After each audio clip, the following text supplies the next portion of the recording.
Welcome guys, आप लोगों का एक बार फिर से हमारी इस ऑनलाइन मेन कोर्स भाई एमडी राजिद आलम यूट्यूब चैनल पर बहुत बहुत स्वागत है।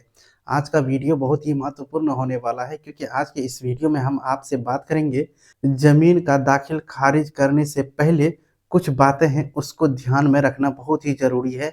इस संबंध में हम आपको विस्तृत रूप से जानकारी देंगे कि जमीन का अगर दाखिल खारिज यानी कि मोटेशन के लिए आप आवेदन देना चाह रहे हैं तो इससे संबंधित आपको क्या क्या ध्यान रखना होगा।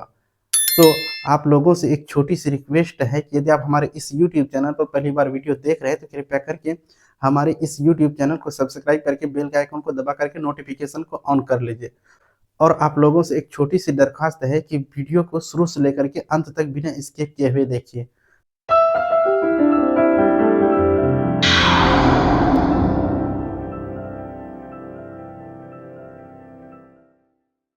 तो आज की इस वीडियो में हम बात करेंगे दाखिल खारिज।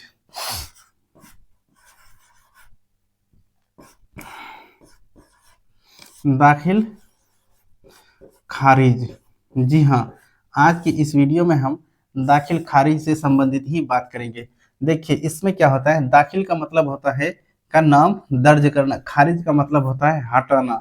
यानी कि कहने का मतलब ये हुआ कि आप कोई जमीन खरीदे हैं, अगर खरीदे हैं तो आपके नाम से वो जमीन सरकारी रिकॉर्ड में दर्ज होगा, और जाकर के जो बेचा है उसका नाम से अगर जमीन था तो उसका नाम से कट करके आपका नाम पे वो जमीन आ जाएगा। तो ऐसी परिस्थिति में आपको मोटेशन के लिए ऑनलाइन देना होता है। जब मोटेशन के लिए ऑनलाइन देते थे तो आप लोग, जैसा कि अभी भू सर्वेक्षण का कार्य चल रहा है, तो ऐसी परिस्थिति में मोटेशन का काम बहुत स्लो प्रोसेस में चल रहा था, लेकिन उसमें बहुत सारी समस्या आ रही थी। जैसे कि मान लीजिए आप किसी पार्टी की जमीन खरीदे हैं, वो लोग बहुत आदमी हैं तो उन लोगों का बंटवारा नहीं हुआ है, और आप जो है उनसे केवाला करा लिए और केवाला को मोटेशन में डाल रहे हैं, तो ऐसी परिस्थिति में आपका केवाला मोटेशन नहीं हो पा रहा था। उसी के संबंध में, यानी कि उसी के रिगार्डिंग कुछ महत्वपूर्ण बातें हैं जो कि आज इस वीडियो में आप जानकारी प्राप्त करेंगे। तो चलिए इसको बेहतर ढंग से समझने के लिए हम अपना बोर्ड पे चलते हैं और जाकर के वहीं से आपको बारीकी के साथ समझाएंगे कि कैसे क्या करना है आप लोगों को।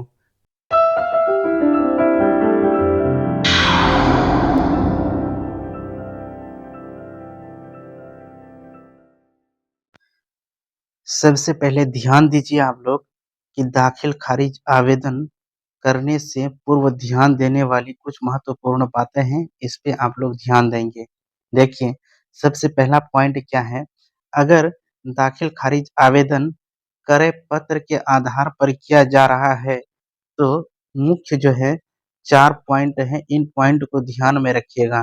कहने का मतलब ये हुआ कि अगर आप दाखिल खारिज के लिए आवेदन कर रहे हैं और आपके पास जो है क्रय विक्रय पत्र, यानी कि जिसको हम लोग केवाला या फिर डीड बोलते हैं, अगर वो है, अगर उसके आधार पे कर रहे हैं, तो आप लोगों को मुख्य रूप से 4 बातों पे विशेष रूप से ध्यान देना होगा, और जाकर के आपका मोटेशन बिल्कुल आसानी के साथ हो जाएगा। अगर आप इन बातों पर ध्यान नहीं देते हैं, तो आपको जो दिक्कतें आएगी, वो हम आपको लास्ट में बताएँगे आपके सामने में किस तरह की दिक्कत आएगी और उससे आपको क्या फ़ायदा होगा या फिर क्या नुकसान होगा। इस विषय में भी हम आप लोगों को जानकारी प्रोवाइड करेंगे। जैसा कि हमने अभी आपको बताया कि 4 मेन पॉइंट है, इस पे हम लोग बात करेंगे। तो एक मेन पॉइंट में आपका देखिए क्या है, यानी कि ये आपका 1 नंबर है। 1 नंबर में सबसे पहले आप लोग जो ध्यान देंगे वो ये देंगे, ज़मीन का क्रय उसी व्यक्ति से करें जिसके नाम से जमाबंदी चल रही है।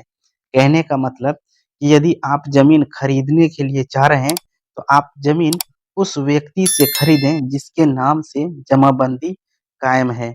यानी कि कहने का मतलब ये है, अगर किसी से आप कोई सामान खरीदते हैं, तो आप सबसे पहले ये सुनिश्चित करें कि वो सामान वास्तव में उसी के नाम से है, तब जाकर के उस सामान को आप खरीदेंगे। दूसरा कारण बहुत ही महत्वपूर्ण है, ये कारण को थोड़ा आप लोग ध्यान से देखिएगा। अगर किसी कारणवश आप जमाबंदी रैयत से ज़मीन क्रय करने में सक्षम नहीं हैं, तो जमाबंदी रैयत के सभी वंशजों से ज़मीन का क्रय विक्रय पत्र लिखवाएँ, अथवा सभी वंशजों से लिखित विक्रय सहमति पत्र प्राप्त करें। कहने का मतलब ये हुआ, यदि आप किसी कारणवश जो ज़मीन खरीदे हैं, अगर उसका जमाबंदी रैयत में नाम नहीं है, तो ऐसी परिस्थिति में आप जो है क्या करेंगे, जमाबंदी रैयत में जितना भी हिस्सेदार है, यानी कि जितना भी वंशज है, उन सब का विक्रय पत्र लिखवाने, कहने का मतलब उन सब से आप जो है ज़मीन खरीद लें, या नहीं तो आप अगर किसी एक व्यक्ति से कर रहे हैं, तो आपको सबसे पहले देखिए क्या है, सभी वंशजों से लिखित विक्रय सहमति पत्र, यानी कि सभी वंशजों से जो है सहमति पत्र जिसको कहते हैं, वो आपको लगाना होगा आपको केवाला में। अब जाकर के सहमति पत्र अगर लगा देंगे, तब जाकर के आपका केवाला सही रूप से मोटेशन के लिए आवेदन आप कर पाएँगे और जाकर के आपका केवाला मोटेशन हो जाएगा। अगर जिसके नाम से जमाबंदी नहीं है, तो उनके जो परिवार है, यानी कि उनके जो वंशज हैं, उन सब से आपको वंशावली बना कर के लगाना होगा। इतना ध्यान में रख कर के आप लोग काम करेंगे। चलिए अगला तीसरा पॉइंट में और जाकर के देखिए, तीसरा पॉइंट में हम लोग क्या देखते हैं। अगर जमाबंदी संयुक्त खाते की है, तो क्रय विक्रय पत्र भी सभी खातेदारों से लिखवाएँ अथवा सभी खातेदारों से निम्नलिखित विक्रय सहमति पत्र प्राप्त करें। कहने का मतलब ये हुआ, देखिए यहाँ पे क्लियर किया हुआ है, अगर जमाबंदी संयुक्त खाता का है, कहने का मतलब जमाबंदी ऐसी खाता है जिसमें कि एक से अधिक व्यक्ति का नाम दर्ज है, तो आपको क्या कहता है, तो क्रय पत्र सभी खातेदारों से लिखवाएँ। कहने का मतलब कि आप जो ज़मीन खरीदेंगे, तो जितना भी व्यक्ति का नाम है उस जमाबंदी में सभी से आपको जो है केवाला करना होगा या फिर डीड करना होगा। अगर आप ऐसा नहीं करते हैं, तो ऐसी परिस्थिति में देखिए ये ऑप्शन यहाँ पे आपको दिया है, सभी खातेदारों से लिखित विक्रय सहमति पत्र प्राप्त करें। मतलब ये हुआ कि आप जो है जिस भी जमाबंदी से ज़मीन लिखवा रहे हैं, उसमें जितने भी जमाबंदी का हकदार है, सबसे आपको एक सहमति पत्र लगाना होगा, जिसमें कि वो लोग ये सत्यापित करेंगे कि नहीं, जो व्यक्ति ज़मीन बेच रहा है, ये व्यक्ति वास्तव में इसका हिस्सा है और जाकर के इसका मोटेशन में कोई तरह की आपत्ति नहीं होगा। तो इस तरह से आप लोगों को एक सहमति पत्र लेना होगा, उस जमाबंदी में जितने भी हिस्सेदारों का नाम है, उन सब का। अब चलते हैं चौथा और अंतिम पॉइंट में क्या है, देख लीजिए। अगर आप ज़मीन का क्रय जमाबंदी रैयत से नहीं करते हैं, तो ऐसे में आपको दाखिल-खारिज आवेदन करते समय अन्य हिस्सेदार संबंधी विवरण दर्ज करना आवश्यक होगा तथा विक्रय सहमति पत्र अपलोड करना आवश्यक होगा। कहने का मतलब ये हुआ कि अगर आप जमाबंदी अगर आप ज़मीन का खरीदारी कर रहे हैं और जाकर के जमाबंदी रैयत नहीं है, तो ऐसे में आपको दाखिल-खारिज आवेदन करते समय जो है, अन्य हिस्सेदार जो है उस जमाबंदी में, वो सब का जो है विवरण, यानी उसका जो है डिटेल्स आपको दर्ज करना होगा और जाकर के साथ ही साथ सहमति पत्र जो है, उसको भी अपलोड करना होगा। और जाकर के चलिए, यहाँ तक तो हम लोग देख चुके हैं कि आप लोगों को किन-किन बातों पर ध्यान देना है। अगला पॉइंट बहुत ही महत्वपूर्ण है। अब देखिए इसमें क्या कहा है, अगर दाखिल-खारिज आवेदन बँटवारा के आधार पर किया जा रहा है, तो ऐसी परिस्थिति में आप लोगों को मुख्य रूप से 3 बातों पे विशेष रूप से ध्यान देना है। कहने का मतलब ये हुआ, अगर आप दाखिल-खारिज के लिए ऑनलाइन आवेदन कर रहे हैं और जाकर के आपका जो है केवाला या फिर डीड बँटवारा के आधार पर है, तो अब आप क्या करेंगे? तो देखिए इसमें क्या है, 1 नंबर पे देखते हैं, आवेदन के साथ वंशावली अपलोड करना होगा। कहने का मतलब कि अगर आप जो केवाला किए हैं, वो जो है बँटवारा के आधार पर है, तो इसमें सभी तो इसमें जितने भी वंशज हैं, उन सभी का जो है वंशावली आपको लगाना होगा, तब जाकर के आपको कोई तरह की दिक्कत की सामना करने के लिए नहीं पड़ेगा। अब चलिए इसमें और अगला पॉइंट में हम लोग देख लेते हैं कि अगला पॉइंट यानी कि दूसरा पॉइंट में मेरा क्या है। ये रहा आपका दूसरा पॉइंट और जाकर के इस पॉइंट में आप लोग विशेष रूप से ध्यान दीजिए। यथासंभव यानी कि जितना भी संभव हो, निबंधित बँटवारा कराना श्रेष्ठ होगा। यानी कि कहने का मतलब कि आप जो वंशावली जो बनाएँगे और जाकर के वो वंशावली जो होगा आपका बँटवारा के आधार पर, और वो बँटवारा आपको क्या कहता है कि रजिस्ट्री के आधार पर अगर हुआ है, तो वो सबसे अच्छा रहेगा। और जाकर के आपसी सहमति बँटवारा दस्तावेज़, यानी कि जो आपसी बँटवारा जो हुआ है, उसका जो है न्यायालय आदेश के आलोक में भी बँटवारा दाखिल-खारिज हेतु आवेदन किया जा सकता है। अगर आप रजिस्ट्री नहीं किए हैं और आप जो है कोर्ट के माध्यम से बँटवारा सूट को प्राप्त किए हैं और जाके बँटवारा किए हुए हैं, तो वो भी बिल्कुल यहाँ पे वैलिड हो जाएगा। जी हाँ, ये मान्य है।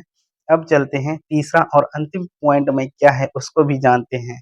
ये है आपका तीसरा पॉइंट, इसमें है दाखिल-खारिज आवेदन करते समय अन्य हिस्सेदार संबंधी विवरण दर्ज करना आवश्यक होगा। जैसा कि हमने आगे एक पॉइंट में बताया था कि अगर दाखिल-खारिज के लिए आपको आवेदन करते हैं और जाकर के अन्य हिस्सेदार का विवरण आपको वहाँ पे दर्ज करना होगा, अगर ऊपर की बातों को आप ध्यान में नहीं रखते हैं तो।